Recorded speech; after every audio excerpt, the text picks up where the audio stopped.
बेटा लाइट में refractive index हम लोग रिवाइज करेंगे। आपके पास हम लोगों ने पढ़ा रिफ्रैक्शन के दो लॉज होते हैं हमारे।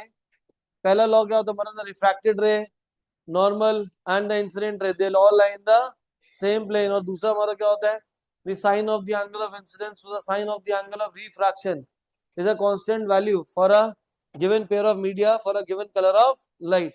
तो जब भी इसको दूसरे लॉ को हम लोग बोलते हैं स्नेल्स लॉ। अगर कभी भी हम लोग ये लिखेंगे कि the ratio of the sine of the angle of incidence to the sine of angle of refraction is a constant value, तो इसके मार्क्स नहीं मिलेंगे। आपको उसके पीछे का लिखना जरूरी है। क्या लिखना जरूरी है? For a given colour of light and for a given pair of media. Clear है ये चीज? तो हमें लिखना जरूरी है। तो दूसरे वाले से हमें मिलता है ये कि साइन आई अपॉन जो साइन आ रहा है ये कांस्टेंट वैल्यू है जिसको हम रिप्रेजेंट करते हैं एन से। एन का हमारा मतलब क्या होता है बच्चे? एन का मतलब होता है रिफ्रैक्टिव इंडेक्स है। एन का हमारा मतलब क्या होता है बेटा? रिफ्रैक्टिव इंडेक्स है। क्लियर है? अब इसके बाद दूसरा हमारा पास फॉर्मूला आता है रिफ्रैक्टिव इंडेक्स का जिसको लगता है N12। N12 का मतलब होता है refractive index of one with respect to two, जिसका फॉर्मूला होता है हमारा बेटा V2 अपॉन में V1। V का मतलब क्या होता है? Light velocity of light. अब यहाँ पे हमारे पास क्या दे रहा है? टू, तो मतलब velocity of light in medium two. V1 का मतलब क्या हो जाएगा? Velocity of light in medium one. और अगर ऐसे हम लिखते हैं टू वन किसके हो जाएगा? V1 अपॉन में V2। इसका मतलब क्या है? Refractive index of two with respect to one किसके इक्वल होगा ये? It is equal to the ratio of the velocity of light in medium one upon velocity of light in medium to.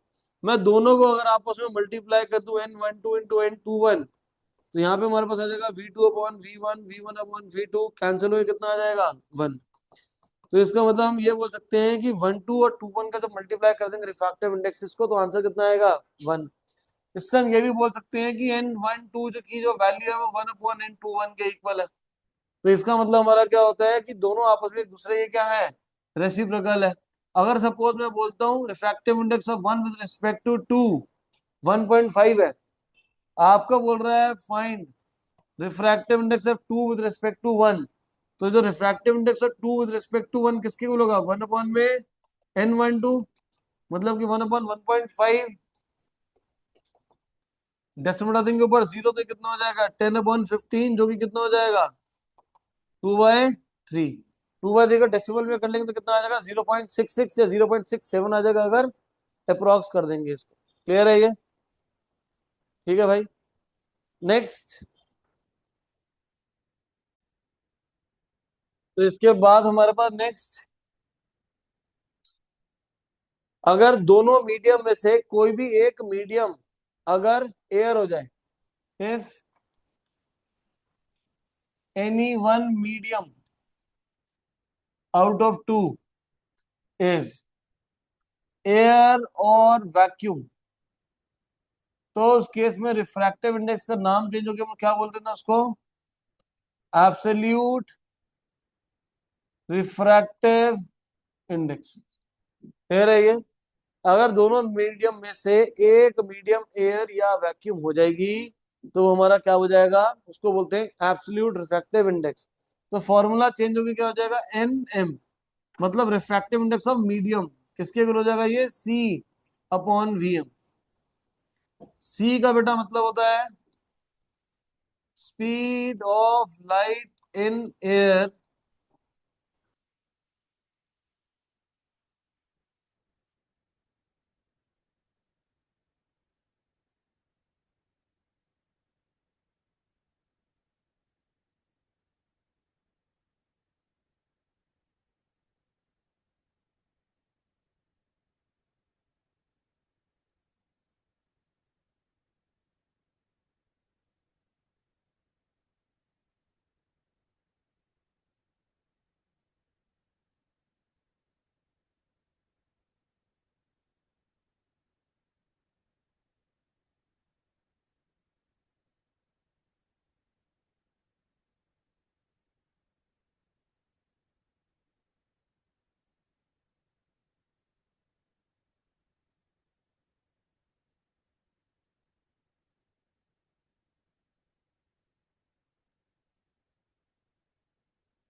तो हमारे पास given क्या था बेटा, glass का water के रिस्पेक्ट में और वाटर का केरोसिन के रिस्पेक्ट में गिवन है, और हमें निकालना क्या है, ग्लास का रिफ्रैक्टिव इंडेक्स केरोसिन के रिस्पेक्ट में। तो सबसे पहले वाला क्या गिवन है, ग्लास का वाटर के रिस्पेक्ट में, तो NgW कितना गिवन है, ये 1.4। साथ में मेरे को गिवन है रिफ्रैक्टिव इंडेक्स वाटर का केरोसिन के रिस्पेक्ट में, वाटर का केरोसिन के रिस्पेक्ट में इज 1.2। NgW का मतलब क्या है, VW अपॉन में VG, मतलब velocity of light in water upon velocity of light in glass. यहां से हमारे पास क्या होगा, velocity of light in kerosene upon velocity of light in water, दोनों को मल्टीप्लाई कर दो, velocity of light in water, velocity of light in glass multiplied by velocity in kerosene upon velocity in water, 1.4 into 1.2, ये दोनों हमारे cancel हो गए। तो क्या हमारे पास आ गया, velocity in kerosene upon velocity in glass, दोनों को मल्टीप्लाई करेंगे आ जाएगा 1.68। तो केरोसिन अपॉन में ग्लास आ रहा है, तो क्या हो गया, refractive index of glass with respect to kerosene which is equal to 1.68। ये निकालना था, glass with respect to kerosene. अगर मेरे को बोलता कि find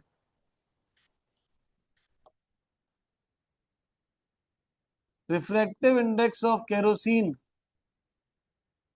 with respect to glass, तो हम क्या करेंगे, केरोसिन का ग्लास के रिस्पेक्ट में is equal to 1 upon glass का केरोसिन के रिस्पेक्ट में, ग्लास का केरोसिन के रिस्पेक्ट में हमारे पास गिवन है 1.68, डेसिमल लेंगे तो ऊपर 2 जीरो चले जाएंगे, तो ये हमारे पास हो जाएगा बेटा 100 अपॉन 168, कैंसिल करो ऊपर नीचे 4 से, तो ये हो जाएगा 25 अपॉन में 42,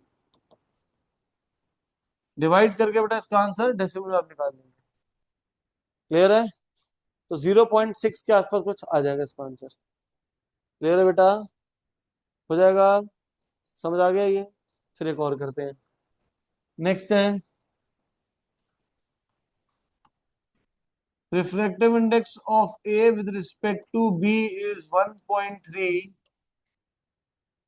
while refractive index of B with respect to C is 1.9. Find refractive index of C with respect to A.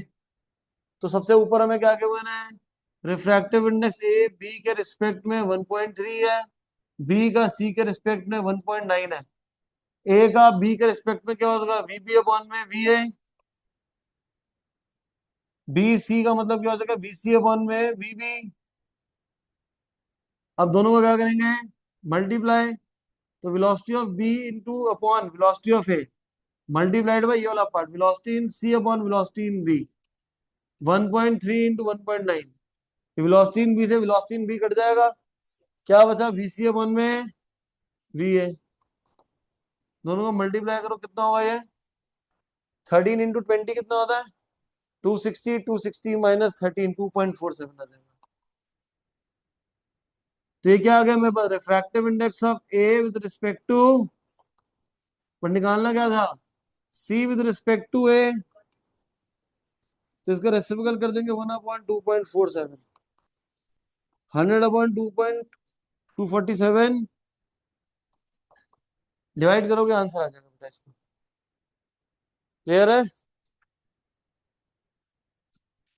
Next,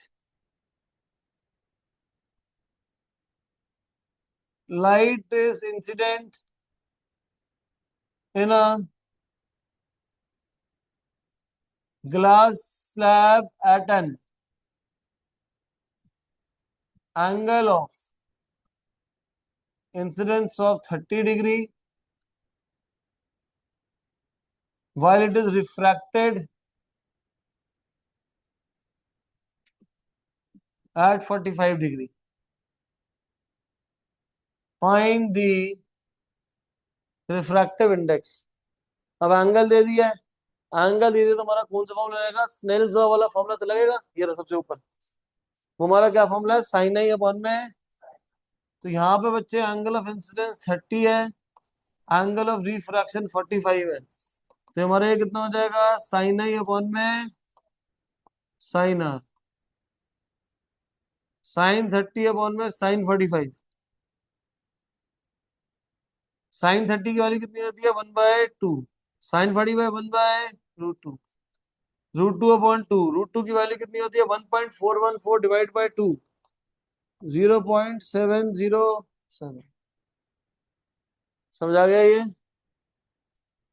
पक्का? 100%? एक और कर लेते हैं।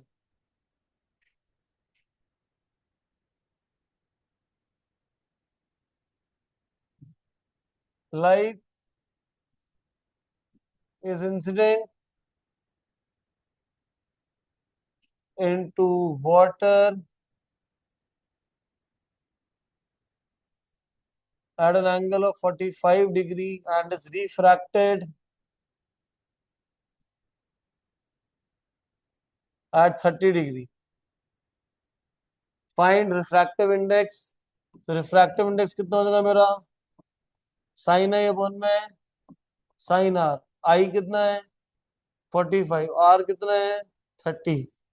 साइन 45 कितना होगा? 1/√2। साइन 30 कितना होगा? 1/2। तो ये हमारा कितना हो जाएगा? 2/√2। रैशनलाइज कर लो। √2 इंटू √2 2। ये दोनों कैंसिल, तो कितना आ गया? √2। और √2 की वैल्यू कितनी होती है? हाँ जी, 1.41।